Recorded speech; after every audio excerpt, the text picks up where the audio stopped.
Hello दोस्तों, कैसे हैं आप लोग। आशा करते हैं आप लोग सब लोग सही हो गए।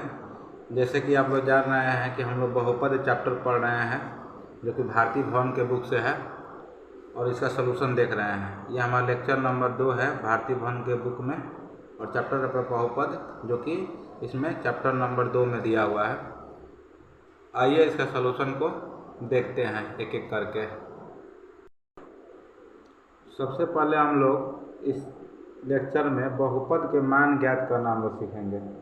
बहुपद का मान ज्ञात करना, जैसे कि पहला बहुपद लेते हैं हम लोग एक्स स्क्वायर प्लस में 4। इस तरह का बहुपद दिया हुआ हो, इसका मान कैसे ज्ञात कर सकते हैं। इस बहुपद को हम लोग पी एक्स के बराबर मान लेते हैं। पहले एक्स स्क्वायर प्लस में 4, और एक्स का मान जो है हम 1, 2, 3, 4 अलग अलग रखकर बहुपद का मान ज्ञात कर सकते हैं। जैसे कि एक्स बराबर पहले 1 रखने पर देखते हैं क्या होगा। जैसे ही हम लोग यहाँ पर एक्स बराबर 1 रखेंगे, तो जहाँ जहाँ एक्स है वहाँ पर हमारा इस बहुपद में क्या आ जाएगा, 1 आ जाएगा। तो पी और एक्स की जगह पर कितना आ जाएगा, यहाँ पर 1 बराबर हो जाएगा। एक्स की जगह पर फिर यहाँ पर 1 होगा, और 1 का स्क्वायर है प्लस में 4। जब इसको स्क्वायर करेंगे तो 1 हो जाएगा, प्लस में 4 जुड़ेंगे, यहाँ पर 5 आ जाएगा। इस तरह से बहुपद का मान कितना है हमारा, 5 है। इसी बहुपद का मान इस तरह से पहला हम लोग समझ लिए हैं इसमें बहुपद का मान। इसी तरह अगर हम लोग x बराबर 2 रखेंगे तो इसका अलग मान प्राप्त होगा। x बराबर 2 रखने पर देखते हैं बहुपद कितना आ जाएगा, p, और यहाँ पर 1 की जगह पर कितना रखेगा, 2। इस बहुपद में रखिए, यहाँ पर इस जगह पर 2, तो कितना आ जाएगा। अब यहाँ पर एक्स स्क्वायर रहता है, एक्स स्क्वायर की जगह पर क्या आ जाएगा, 2 का स्क्वायर प्लस में 4। और स्क्वायर करेंगे तो कितना होगा, 2 दूनी के 4 और प्लस में 4 बराबर कितना आ जाएगा, 8। इस तरह बहुपदों का अलग अलग मान प्राप्त किया जा सकता है। एक बार हम 1 रखें और एक बार हम 2 रखें। इसी प्रकार आप 3 भी रख सकते हैं, 4 भी रख सकते हैं, और अनंत तक के मानों को रखकर अलग अलग मान बहुपद का प्राप्त कर सकते हैं। बहुपद के मान के बाद हम लोग चलेंगे बहुपद के शून्यक के बारे में पढ़ेंगे। हम लोग बहुपद के शून्यक के बारे में चलेंगे, तो पहले लेते हैं क्वेश्चन बहुपद का शून्यक। यहाँ लिख लेते हैं कि ज्ञात करना हम लोग बहुपद का शून्यक। और बहुपद का शून्यक कैसे हम लोग ज्ञात करेंगे, तो बहुपद का शून्यक ज्ञात करने के लिए जैसे मान लीजिए कि एक बहुपद दिया हुआ है एक्स स्क्वायर प्लस नहीं माइनस ले लेते हैं, यहाँ पर माइनस का 4 एक मान ले लेते हैं, एक्स स्क्वायर माइनस का 4। अब इसमें इसका बहुपद का शून्यक ज्ञात करना है। कैसे ज्ञात किया जाएगा इसका बहुपद का शून्यक, एक्स स्क्वायर माइनस का 4 का। इसको पी एक्स बराबर मान लीजिए कि पी एक्स बराबर, इसको पी एक्स बराबर मान लीजिए एक्स स्क्वायर माइनस 4। इसको मान दिया जाता है क्योंकि ये इसका क्या होता है, स्टैंडर्ड फॉर्म इसी रूप में लिखा जाता है। इसको किसी भी बहुपद को इसी रूप में लिखा जाता है, पी एक्स बराबर एक्स स्क्वायर प्लस में 4। अब इसका शून्यक निकालना है, तो जो एक्स के जगह एक्स का ऐसा मान जो कि यहाँ पर रखने पर इस बहुपद का पूरा मान का कितना आ जाए, 0 आ जाए। तो बहुपद का मान ज्ञात करें तो इससे बहुपद का मान कितना आ जाए, 0 आ जाए। ऐसा कुछ मान रखेंगे यहाँ पर एक्स के जगह पर, तो उसी को कहते हैं हम लोग बहुपद का शून्यक। जैसे मान लीजिए कि अगर बहुपद का मान हम लोग यहाँ पर हम आपको बता देते हैं कि 2 रखिएगा और -2 रखिएगा, 2 मान रखिएगा, तो बहुपद का मान कितना आ जाएगा, 0 के बराबर आ जाएगा। जैसे कि पहला रख के देखते हैं, x बराबर 2 रखने पर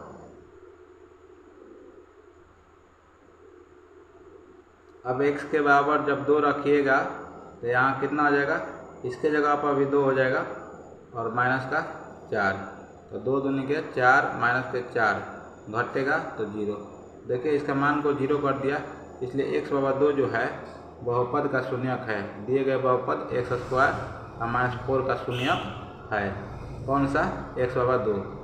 अब ये हमारा शून्यक है कि नहीं, कि ये देखने वाले हैं। x बराबर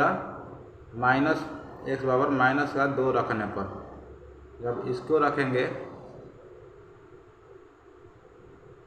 शायद दिखाई नहीं दे रहा है तो ऊपर थोड़ा चल रहा है, x बराबर -2 रखने पर अब चलेंगे तो कितना होगा, x बराबर जैसे ही -2 रखेंगे इसका मान कितना आ जाएगा, किस में रखना है हम लोग का, तो इसमें रखना है हम लोग का, इसमें। तो p बराबर कितना रखेंगे हम, जा -2 बराबर हो जाएगा -2 का स्क्वायर और -4। जब रखिएगा तो यहाँ पर माइनस में हो या प्लस में, 2 बार जब गुना होता है तो माइनस माइनस कट जाता है और 2 दूनी कितना हो जाता है 4, यहाँ 4 आ जाएगा और माइनस का 4। जब घटेगा तो इसका मान कितना आ जाएगा 0। यही हमारा बहुपद का क्या हुआ, हमारा शून्यक हुआ। यहाँ बहुपद का कितना शून्यक मिला, तो एगो x बराबर 2 था और x बराबर -2। इन मानों को जब इसमें रख रहे हैं हम लोग इसमें, तो इसका मान कितना आ जा रहा है, हमारा 0 आ जा रहा है, इसलिए बहुपद का शून्यक है। शून्यक का मतलब कि इसको शून्य कर दे, मान रखने पर x का वो शून्य माना जाए, उसी को हम लोग शून्यक कहते हैं।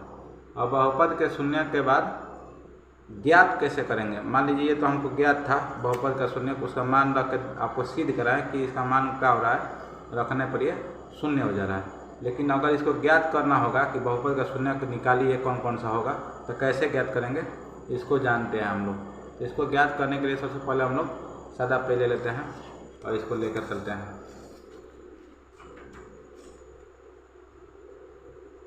जैसा कि जान रहे आप लोग, यहाँ से हम लिखना चालू कर रहे हैं। जैसे जो दिया था उसको कैसे ज्ञात करेंगे, बहुपद। जैसे मान लीजिए बहुपद कितना दिया था, px बराबर दिया था x² और -4। जब यही समीकरण है, शून्यक ज्ञात करना है, या लिख लीजिए शून्यक ज्ञात करना है। उस समय बहुपद करना, शून्यक ज्ञात करना, ये सीखेंगे हम लोग। शून्यक को ज्ञात करना कैसे ज्ञात करेंगे हम शून्यक को, तो px को हम लोग किसके बराबर मान लेंगे, 0 के बराबर मान लीजिए। यानी px को जब 0 के बराबर मानेंगे तो x² और -4 को किसके बराबर मानना पड़ेगा, 0 के बराबर। x² कितना होगा 0, और जो माइनस में इधर 4 है तो इधर कितना हो जाएगा, प्लस का 4 हो जाएगा। x² बराबर कितना हो जाएगा, प्लस का 4। तो x² बराबर कितना होगा, x बराबर रूट में हो जाएगा 4। अब 4 रूट में होने का मतलब होता है कि वर्गमूल जब निकलेगा तो एक बार माइनस में भी निकलेगा और एक में प्लस में। इसका 2 को शून्य निकला है, याद आएगा। वर्गमूल से जब भी कोई बाहर निकलता है तो एक बार प्लस में होता है, एक बार माइनस में होता है, यानी कि दोनों मान में होता है। 4 का वर्गमूल 2 होगा, लेकिन प्लस में भी होगा और माइनस में भी होगा। x का मान कितना है हमारा शून्य, ये आपको शून्य को इसको सिद्ध करके दिखा दिए हैं उधर कि इसका मान, जब इसको x के जगह पर रखेंगे इस बहुपद में, x बराबर कितना है -2 और +2, जब इनको रखेंगे तो इसका मान कितना हो जाएगा, शून्य कर दे रहा है, इसलिए यह शून्यक है। आप देखिएगा, अब ये हमारा द्विघात बहुपद है। द्विघात बहुपद में कितना शून्यक है, तो 2 शून्यक है। 2 शून्यक है किस बहुपद में, तो द्विघात में, द्विघात बहुपद में, द्विघात बहुपद में 2 शून्यक है। द्विघात बहुपद में कितना शून्यक है, 2 शून्यक है। उसी प्रकार अब हम लोग रैखिक समीकरण देखते हैं। रैखिक समीकरण यानी कि एक घाती समीकरण कह सकते हैं, इस पर घात हमारा कितना हो, 1 हो, तो उसी समीकरण को क्या कहते हैं हम लोग, एक घात समीकरण कहते हैं। जैसे मान लीजिए दूसरा दिया हुआ है यहाँ पर क्वेश्चन, इसको रैखिक बहुपद कहिए या एक घात बहुपद, बात एक ही है।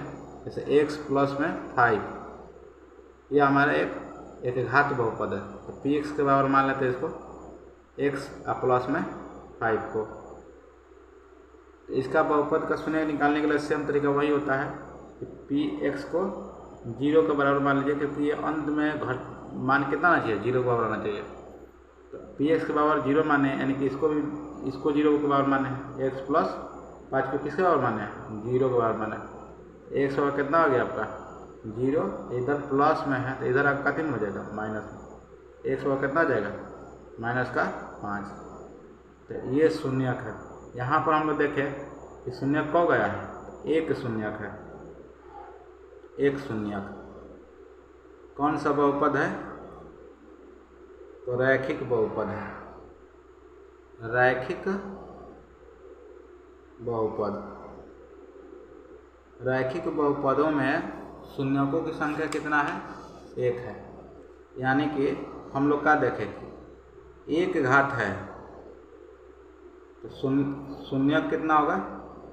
शून्यक 1। 2 घात है तो शून्यक कितना हुआ? शून्यक 2। इसी प्रकार 3 घात होगा तो शून्यक की संख्या कितना होगा? 3 होगा।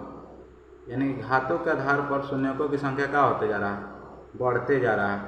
यानी कि घात जितना अधिक हो रहा है शून्य की संख्या उतना ही अधिक हो रहा है। ये याद कर लेना है, भी आई है।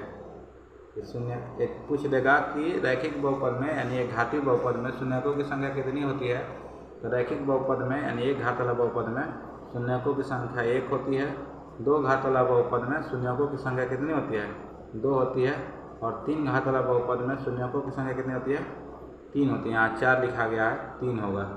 तो बहुपदों की बहुपद में घातों की संख्या बढ़ने पर शून्यकों की संख्या बढ़ते जाता है। जितना घात होगा उतना ही शून्यकों की संख्या होगा। ये बात को ध्यान में रखना है। अब आगे हम लोग चलते हैं। इसके बाद हम लोग क्वेश्चंस पर चलेंगे, लेकिन इसके पहले कुछ VVI टॉपिक है उसको जान लेते हैं। आइए इस चैप्टर में और आगे बढ़ते हैं। इस चैप्टर में कुछ VVI मुख्य बातें हैं। मुख्य बातें याद रखिएगा। मुख्य बातें जो कि आपको इस चैप्टर के लिए बहुत इम्पोर्टेंट है। पूछेगा पहला इसमें कि रैखिक बहुपद के कौ शून्यक होता है? तो रैखिक बहुपद का केवल और केवल एक शून्यक होगा। एक शून्यक होगा किसमें? रैखिक बहुपद को ध्यान में रखना। फिर दूसरा ध्यान में रखना, इसमें एक बहुपद का एक से अधिक शून्यक हो सकता है। एक बहुपद का एक से अधिक शून्यक हो सकता है। एक से अधिक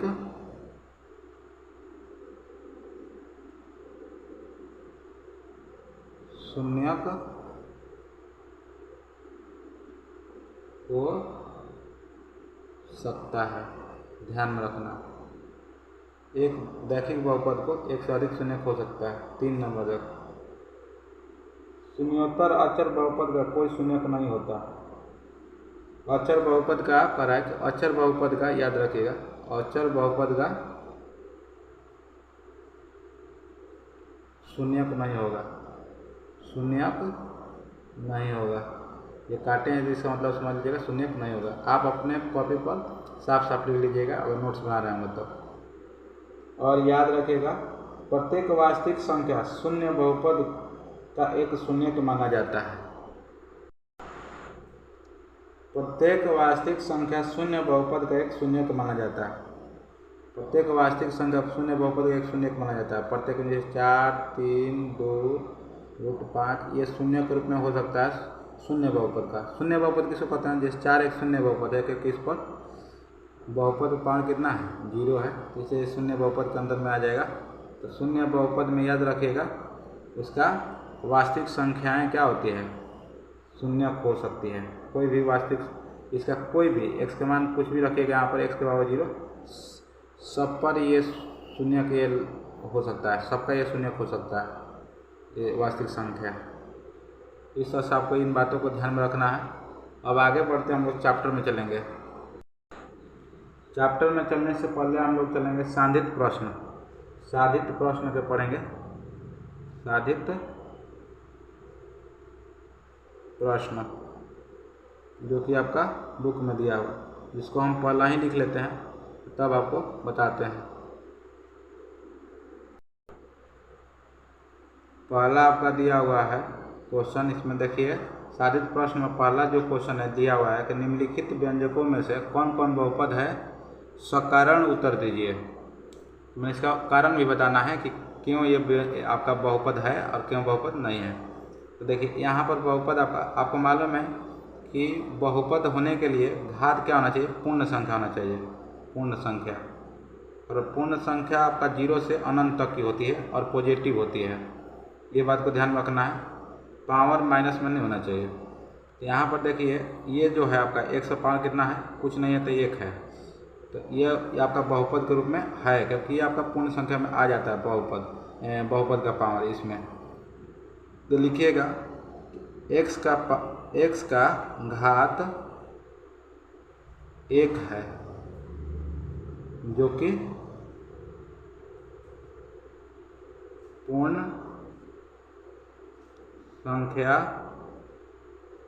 है, इसलिए 5x एक बहुपद है, एक बहुपद है, याद रखना है। अब यहाँ पर सेकेंड नंबर क्वेश्चन में देखते हैं हम लोग। सेकेंड नंबर इसी में क्वेश्चन है जो पहला का ही सेकेंड है, जो कि रोमन में दिया हुआ है। यहाँ पर चलिए रोमन में लिख देते हैं, और यहाँ पर भी ये रोमन में दिया हुआ है क्वेश्चन। इस क्वेश्चन को जो मेन क्वेश्चन है इसको 1-2 के रूप में लिखा है। यहाँ पर ध्यान दीजिएगा, यहाँ पर x नहीं दिया हुआ, तो याद रखिएगा यहाँ पर x के जो पावर है अपना से लगा सकते हैं यहाँ पर 0, क्योंकि जब x पावर 0 रखिएगा तो इसका मतलब वही होता है, यानी x पावर 0 का मतलब 1 हो जाएगा, और इसका मान फिर से वहीं -2 आ जाएगा। तो लिखेंगे x का घात 0 है, जो कि पूर्ण संख्या में आ जाता है, जो कि पूर्ण संख्या है। और जो पूर्ण संख्या होती है, जो पूर्ण संख्या होता है जिसका घात चर का घात जिसमें दिया हुआ हो, तो आपका क्या होता है, बहुपद में जाता है, इसलिए -2 एक बहुपद है, ये आपका बहुपद हो जाएगा। फिर उसी प्रकार यहाँ पर जब देखते हैं तीसरा नंबर में हम लोग, तीसरा नंबर में हम जब देखेंगे, आप देखिएगा कि y है प्लस में 2 प्लस में y है 2/y है, तो y तो हो जाएगा यहाँ पर, लेकिन जब इसको करेंगे ऊपर की तरफ तो y का में आ जाएगा, माइनस में आ जाएगा, जो कि माइनस के कारण ये बहुपद में घात नहीं है। जब इसका घात नहीं है y पर, माइनस नहीं है या माइनस है, माइनस के कारण ये आपका बहुपद नहीं होगा, क्योंकि यहाँ पर माइनस है तो ये बहुपद नहीं हो पाएगा। हम लिखेंगे कि यह y का घात -1 है, और -1 कभी पूर्ण संख्या नहीं होता है, जो कि पूर्ण संख्या नहीं है, जो कि पूर्ण संख्या नहीं है, इसलिए y प्लस में 2/y एक बहुपद नहीं है, एक बहुपद नहीं है। y प्लस में 2/y ये आपका एक बहुपद नहीं है, ध्यान में रखना है। क्यों बहुपद नहीं है, क्योंकि इस पर घात जो है -1 है, इसलिए बहुपद नहीं है। ये आपको समझ में आ गया। इसके आगे क्वेश्चनों को देखते हैं हम लोग। अब हम लोग इसके आगे के क्वेश्चनों को देखते हैं। तो अब इसमें बताना है कि आपको ये बहुपद है कि नहीं। तो आप इसमें देखिए कि यहाँ पर रूट में है, और रूट का मतलब क्या होता है, 3, और रूट का मतलब आपका होगा, देखिए यहाँ से रूट का मतलब हुआ t पे पावर 1/2। रूट के कारण रूट का मतलब होता है पावर में 1/2, प्लस में यहाँ पर √2 को आगे लगा लीजिए, और t पे पावर 1 है, लेकिन यहाँ पर 1/2 पावर आने के कारण ये आपका बहुपद नहीं होगा, क्योंकि ये पूर्ण संख्या में नहीं आता है। तो लिखेंगे यहाँ पर कि t का घात 1/2 है, जो कि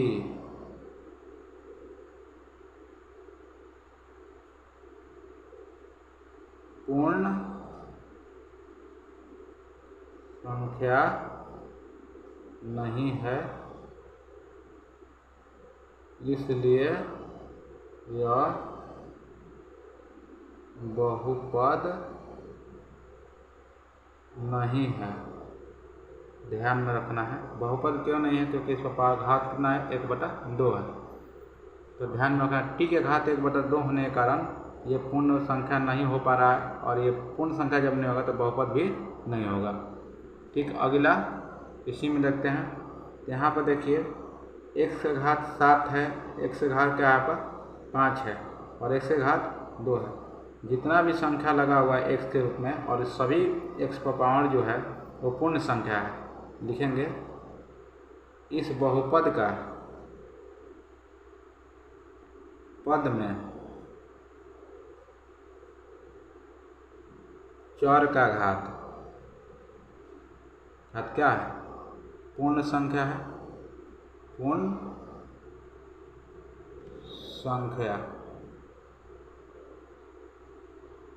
संख्या है, इसलिए यह एक बहुपद है। बहुपद क्यों है आपको समझ में आ गया, क्योंकि इस पर पूर्ण संख्या में आपका घात है। फिर अगला देखिए, अगला देखकर बताना है आपको यहाँ पर होगा कि नहीं। यहाँ पर आपको ध्यान में रखना है कि 1/2 है जो पूर्ण संख्या नहीं है। ये चर का घात कितना है, यहाँ पर 1/2 है माइनस में, इसलिए यहाँ लगा लीजिए, इसलिए यह बहुपद नहीं है। तो इस तरह से आपको पहला क्वेश्चन आपका पूर्ण रूप से हल हो चुका है, और पहला क्वेश्चन के बाद अगला क्वेश्चन की ओर हम लोग देखेंगे। आइए इसमें अगला क्वेश्चन को देखते हैं। इसमें अगला क्वेश्चन यानी कि क्वेश्चन नंबर 2 पर हम लोग बात करने वाले। पहले क्वेश्चन को हम लोग लिख लेते हैं, क्वेश्चन को पहले लिख लेते हैं तब बताएंगे आपको। दूसरा क्वेश्चन कह रहा है कि निम्नलिखित में x² का गुणांक लिखिए। अब इसमें हम लोग का x जो है, x² जो इसमें लगा हुआ है बहुपद में, और चाहे इस बहुपद में, इसमें x² का गुणांक लिखना है। तो देखिए इस बहुपद में हम लोग देखेंगे कि यहाँ पर गुणांक कितना है। तो इसको ऐसे लिखा जा सकता है कि 2 - 2 - 1 अपना से लगा लीजिए, x² प्लस में x⁻3। यहाँ पर एक अपने से क्यों लगाया, क्योंकि एक छिपा रहता है इसके आगे। तो इस पर कितना हुआ गुणांक। तो अब आप देख रहे हैं कि x के साथ किसके साथ गुना है, तो -1 लगा हुआ है यहाँ पर इसके आगे, क्योंकि टोटल हम इसको प्लस में मान के चलते हैं, इसको और इसको सबको हम प्लस में मान के चलते हैं। तो इसमें कितना से गुना है, -1 से। तो लिखेंगे यहाँ पर इसका आंसर लिखेंगे कि दिए गए बहुपद में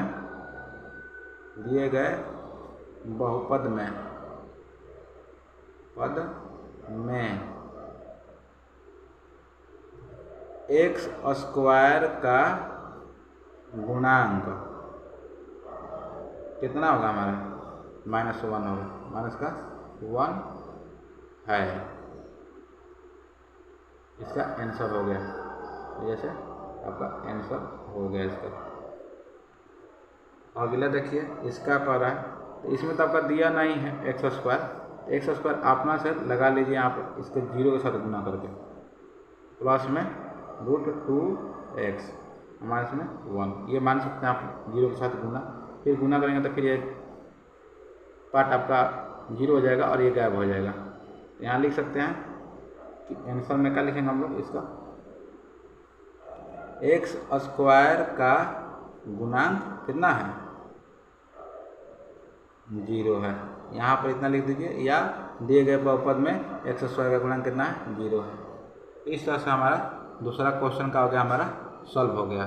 दूसरा क्वेश्चन के बाद हम लोग चलेंगे तीसरा क्वेश्चन पर। सॉरी, हम लोग दूसरा क्वेश्चन के जवाब हम लोग तीसरा क्वेश्चन सॉल्व कर दिए हैं। ये तीसरा क्वेश्चन है, याद रखिएगा। अब हम लोग जो चलेंगे वो दूसरा क्वेश्चन होगा। ये तीसरा क्वेश्चन है, इस तीसरा क्वेश्चन को पहले हम लोग सॉल्व कर दिए हैं। अब हम लोग दूसरा क्वेश्चन की ओर चलेंगे। तो दूसरा क्वेश्चन की ओर चलते हैं हम लोग। दूसरा क्वेश्चन में सत्य और असत्य बताना है आपको, सत्य और असत्य को बताना है। तो सबसे पहले आपको क्वेश्चन लिख लेते हैं ताकि वीडियो लंबा ना हो पाए। देखिए दूसरा नंबर क्वेश्चन में कह रहा है कि निम्नलिखित में से सत्य असत्य कथन को पहचानिए। इसमें से आपको सत्य और असत्य कथन को पहचानना है, बताना है कि कौन सा सत्य है और कौन सा असत्य है। पहला क्वेश्चन पढ़ते हैं कि 3x पर पावर 3 माइनस 4x प्लस 6 पूर्णांकों पर बहुपद है। तो बहुपद है कि नहीं है ये आपको बताना है। तो आपको मालूम है कि यहाँ पर बहुपद का घात जो होना चाहिए वो पूर्ण संख्या में होना चाहिए। तो यहाँ पर पूर्ण संख्या में आपका घात है, यहाँ पर पावर 3 है, यहाँ पर पावर 1 है और इस तरह से, और यहाँ पर एक सपना से लगाकर 0 मान सकते हैं। तो जितना भी पावर है आपका बहुपद के चरों पर ये कितना है, पूर्ण संख्या में है। तो पूर्ण संख्या में होने के कारण ये आपका बहुपद है, यानी कि ये आपका कथन पूर्णतः सत्य है। 3x तो पावर 3 माइनस 4x तो पावर 1 प्लस में 6 पूर्णांकों पर बहुपद है। तो यहाँ पर लिखिएगा सत्य, ये आपका सत्य है, यहाँ पर लिख लीजिएगा सत्य है। पहला क्वेश्चन के आंसर हम लोग का मिल गया सत्य है। फिर दूसरा कह रहा है कि 5 पर पावर 5/7 x पर पावर 4 माइनस 7/3 पर 3 x पावर 3 प्लस में 5x स्क्वायर प्लस में 3x प्लस 7 परमेय संख्या पर बहुपद है। आपको ये बताना है कि बहुपद है कि नहीं इस पर। तो इस पर बहुपद है कि नहीं ये देखना आपको। तो यहाँ पर हम लोग जब देख रहे हैं तो ये आपका क्या है, सब पर पावर देखना होता है। तो यहाँ पर पावर 4 है, इस पर पावर 3 है इस चर पर, और इस चर पर भी पावर कितना है 2 है, इस चर पर पावर 1 है। तो देख रहे हैं कि सबका पावर जो है पूर्ण संख्या में है। तो ये भी आपका क्या है, बहुपद है, पूर्णमय संख्या पर बहुपद है, ये भी क्या आपका सत्य है।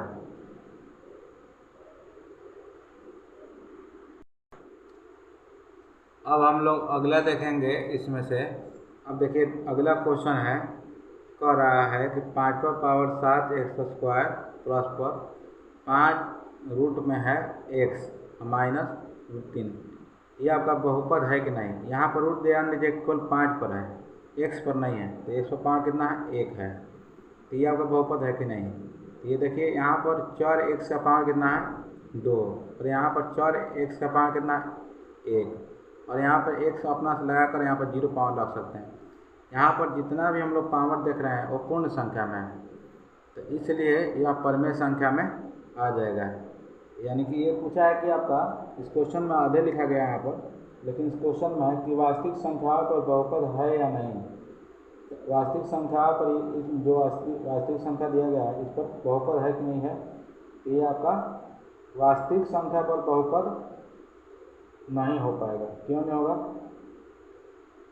जबकि यहाँ पर रूट रखेंगे, रूट में मान तो अलग अलग मान होगा, और इसलिए ये बहुपद का वास्तविक मान बहुपद का मान जो होगा वो आपका क्या होगा, बहुपद नहीं होगा। यानी इसका मान होगा, और इसका आंसर होगा असत्य है, असत्य है।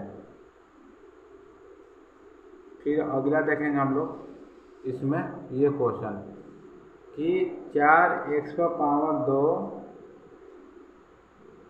4x पर पावर 2 और 3/5 ये आपका बहुपद है कि नहीं है।